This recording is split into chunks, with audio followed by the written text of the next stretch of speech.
தேர்தல் மழைகளில் அரசியல் கட்சி தலைவர்கள் தெரிவித்த கருத்துக்கள் சில அடுத்து.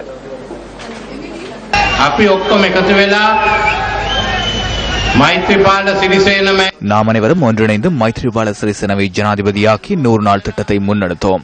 சுதந்திரத்தை கொடுத்தோம், ஊழலை நிறுத்தினோம், எரிபொருள் மற்றும் பொருட்களின் விலைகளை குறைத்தோம். அவ்வாறு புதிய யுகம் ஒன்றை உருவாக்கி எமது திறமையை வெளிப்படுத்தினோம். உங்களுக்கு எதிர்காலம் குறித்த எதிர்பார்ப்பு ஏற்பட்டது. உங்களின் எதிர்காலத்தை உறுதி செய்வதற்காகவே நாம் வந்துள்ளோம். 60 மாதங்களில் புதிய நாடொன்றை உருவாக்குவதற்கே வந்துள்ளோம். ஜனாதிபதியை மாற்றவே நாட்டு மக்கள் வாக்களித்தனர், பிரதமரை மாற்றுவதற்கல்ல. பலவந்தமாக அதிகாரத்தை பெற்றுக் கொண்டமையால் எதிர்க்கட்சி பலமடைந்துள்ளது. இந்த நிலையற்ற அரசாங்கத்தினால் என்ன நடந்தது? பழிவாங்கலையை இவர்கள் முன்னெடுத்தனர், பழிவாங்கினர். பழிவாங்கல் மற்றும் குரோதத்தை வளர்த்தார்களே தவிர வேறு எதனையும் இந்த அரசாங்கம் செய்யவில்லை.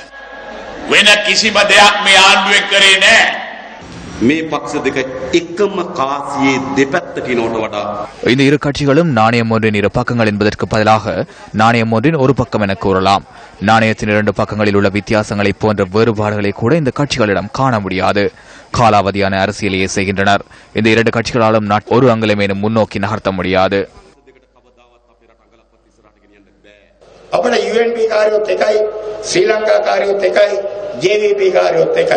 ஐக்கிய தேசிய கட்சியினரும் ஸ்ரீலங்கா சுதந்திர கட்சியினரும் மக்கள் விடுதலை முன்னணியினரும் நமக்கு ஒன்றுதான். வெற்றிலைக்கு எதிராக செயற்பட வேண்டிய நிலை ஏற்பட்டுள்ளது.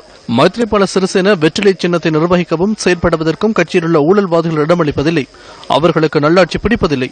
நல்லாட்சி ஞாபகத்துக்கு வரும்போது அவர்களுக்கு மயிர் கூச்சரிக்கின்றது, கனவிலும் வியர்க்கின்றது, கால்கள் நடுங்குகின்றன.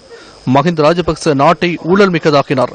மீண்டும் நாட்டை சீரழிக்க முற்பட்டால் 8ஆம் தேதி கற்பித்ததை விட வலிமையான பாடம் ஒன்றை மஹிந்த ராஜபக்சவுக்கு நாம் கற்பிப்போம்.